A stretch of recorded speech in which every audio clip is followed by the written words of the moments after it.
Hi guys! Ang menu ko for today ay egg noodles. Na-slice ko na rin po yung cabbage, carrots, and nahugasan ko na rin po yung ground pork. At na-mix ko na rin po yung hindi ang itlog mo, hindi ang itlog ko, kundi itlog ng chicken. Na-slice ko na rin po yung onion, garlic, at nakat ko na rin po yung dried noodles. Ito na po lahat ang kasangkapan ng menu na aking lulutuin ngayon. Tara, lutuin na natin. Una nating gawin ay ilagay po ang kaldero. At syempre, huwag kalimutang buhayin ang apoy. O diba, buhay na siya? Antayin lamang natin na manginit ka. Hasta yung kaldero pala. At sa puntong ito, medyo nanginginit na nga siya. Whoops, hindi nyo naramdaman yun.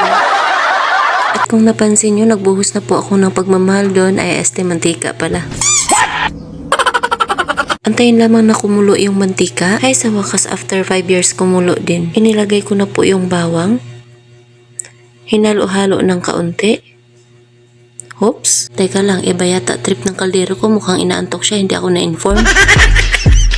Abay, teka lang, mamaya ka na matulog. Luluto muna tayo. Sinunod ko naman po lagay dito ang sibuyas. Unting halo-halo at ihalo ng ihalo hanggang sa mahilo. Hanggang sa mag-brown ang sibuyas at bawang. Isinunod ko na po dito ang ground floor, ground pork.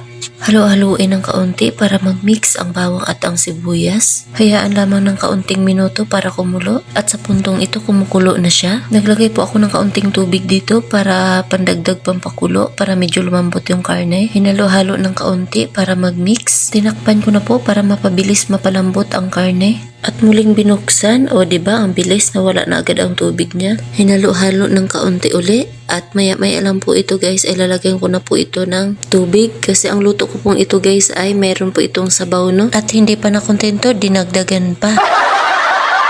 At kahit hindi pa man siya kumukulo guys, ay tinimplahan ko na, nilagyan ko na po ng asin. At sinunod ko naman po dito ang betchin at ang paminta.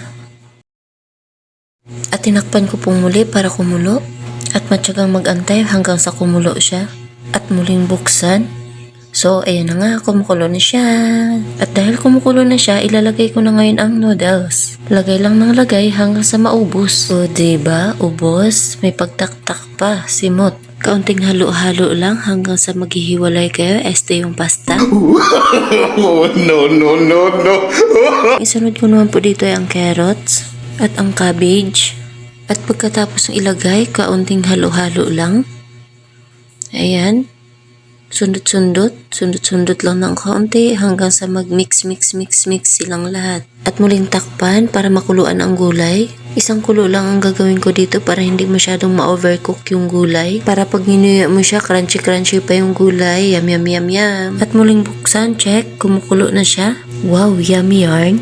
Sa puntong ito, hinalo-halo ko po siya kasi meron pa po akong idadagdag dyan. Yun ay walang iba kundi ang egg. O, diba? Pangmalakas ang huling sangkap yarn. Ano pang inaantay? Siyempre, haluin uli. After haluin, takpan uli hanggang sa maluto yung egg. Pagkatapos takpan, buksan uli. Check natin. Ayan, kumukulo na siya. Okay na yan. Bites na yan. Luto na. Kaunting halo-halo lang. And that's all for today's video. Thank you. Wow!